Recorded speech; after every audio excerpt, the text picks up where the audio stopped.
Le conte qui va suivre a été écrit car un jour un élu s'était mis dans la tête qu'il devait couper tous les platanes de sa ville. Ce n'est pas nouveau dans cette catégorie d'individus. On aime abattre les arbres, malgré le discours environnemental et l'importance de ceux-ci, pour essayer de sauver ce qui peut l'être encore. Que cette aventure touche ceux qui ont l'intention, encore une fois, de déraciner, couper de vieux arbres. Un conte peut leur arriver sur le coin du nez et une baguette sur le bout des doigts. Il était une fois un arbre mystérieux, venu étrangement de la lointaine Grèce et planté par une main inconnue quelque part en bord de Loire. Ceux qui l'avaient apporté étaient des voyageurs, marins du commerce de l'étain, qui, venus de la Méditerranée, avaient fait ce magnifique cadeau aux hommes qui les recevaient si bien sur leur passage. C'était encore une époque où les différences ne devenaient pas source de méfiance, et plus encore. L'arbre offert, en guise de remerciement, fut vénéré comme il se doit. Il grandit, il prospéra au pied de la rivière. Une vieille femme, Irène, un peu sorcière, guérisseuse et dotée de connaissances mystérieuses, aimait à converser avec l'arbre. Chaque matin, elle venait tout près de lui, réciter d'étranges chansons. On la laissait faire, on savait qu'elle puisait là son énergie et les secrets qui lui permettaient de guérir ses semblables. Cet arbre lointain avait la réputation de régénérer les êtres. Son écorce ne se changeait-elle pas, elle aussi, par grandes plaques? Les intrépides visiteurs revenaient parfois, offraient une amphore de vin et aimaient à venir discuter au pied de l'arbre. C'est ainsi que les gens du pays apprirent que l'arbre était un platane, qu'il avait servi à la construction du cheval de Troie. Ils écoutaient subjugués cette formidable odyssée, cette histoire qu'ils suivaient ainsi de visite en visite des voyageurs du Levant. Plus le temps passait, plus l'arbre était honoré dans ce pays ligérien. Irène lui parlait, affirmait qu'il avait une âme, pleurait souvent en restant de longues minutes tout contre lui. Elle ne pouvait expliquer la chose. Elle avait une intuition, elle sentait des vibrations magiques. Elle était persuadée qu'un génie habitait dans les profondeurs de sa sève. Toute sorcière qu'elle était, Irène était une bonne âme. Un jour, elle recueillit Violine, une jeune orpheline, une belle demoiselle que personne n'avait remarquée tant la misère, la grâce, la faim et ses vieux oripeaux l'avaient dissimulée au regard des autres. Soignée, nourrie, réconfortée, habillée grâce aux bons soins d'Irène, la beauté de la jeune fille apparaissait à tous comme une évidence. La belle se souciait peu de la parade de tous les jeunes gens de l'endroit. Elle aussi vouait une passion au bel arbre, l'enlaçait comme une amante peut le faire de son amoureux. Les hommes en étaient jaloux, puis petit à petit la prirent pour une folle et s'éloignèrent d'elle. Elle s'en moquait. Elle passait des heures à chanter divinement bien au pied de son arbre. Tous les oiseaux du pays venaient se poser sur les branches du platane pour écouter la voix cristalline de la belle. Un jour pourtant, son monde bascula. Un vieux menuisier vint et observa attentivement le végétal. Il revint de nombreuses fois, toujours à tâter l'écorce, à frapper son tronc. L'homme avait une idée derrière la tête. Cela ne faisait pas le moindre doute.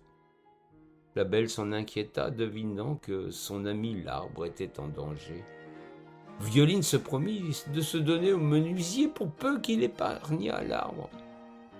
L'homme hésita longuement, tant l'alternative qui se présentait à lui était de nature à troubler le séducteur qui sommeillait en tout mal.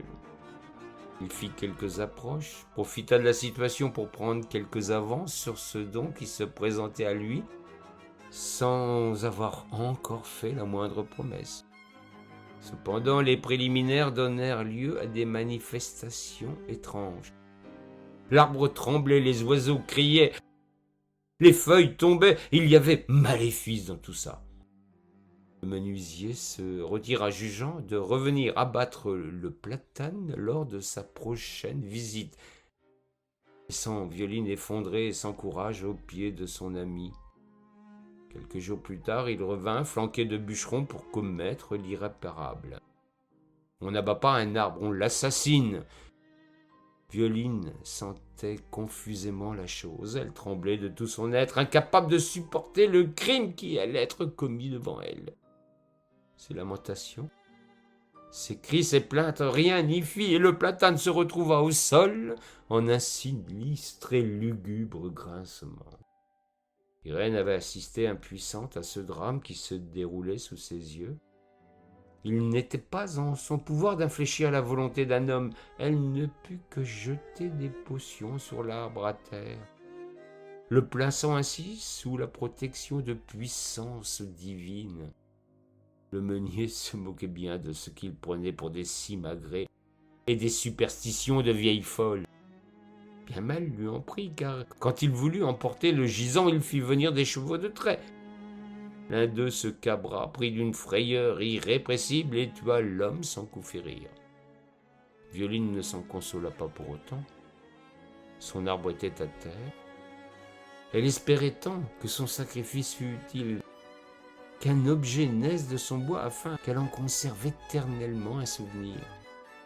C'est un luthier qui se présenta à elle, plus touché, semble-t-il, par la beauté de la demoiselle que par le sort du végétal.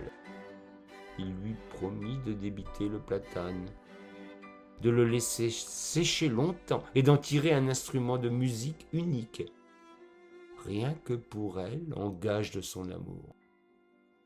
Bien des années plus tard, le luthier se décida à créer ce qu'il avait promis à Violine. Il éprouvait ce désir fou de la conquérir et voyait dans ce projet la seule possibilité de parvenir à ses fins. Il fit tant et si bien que sous ses mains expertes se façonna le plus bel instrument qu'on ait jamais vu. Influencé par l'anecdote du cheval de Troie, l'homme imagina que des grains de chevaux tendus sur un archet viendraient tendrement caresser les cordes de son instrument. C'est sans doute un message qu'il voulait envoyer à une Violine toujours plus séduisante. Il se mit à l'œuvre, multipliant les prodiges, réalisant sous les yeux ébahis de la demoiselle le plus délicat, le plus fragile, le plus élégant des instruments à cordes. Quand il eut achevé son chef-d'œuvre, il le tendit à la belle en lui disant « Tenez, ceci est un cadeau. Je vous l'offre pour que vous acceptiez de devenir mon épouse. » Irène assistait à la scène, le sourire aux lèvres.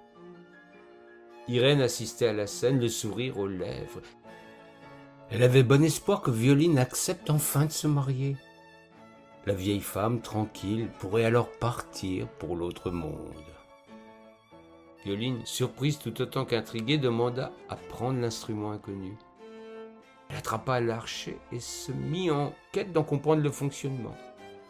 Personne ne sut comment elle fit, mais il était évident qu'elle était portée par la grâce, par un souffle mystérieux lui permettant de maîtriser l'instrument et d'en faire naître la plus douce des mélodies.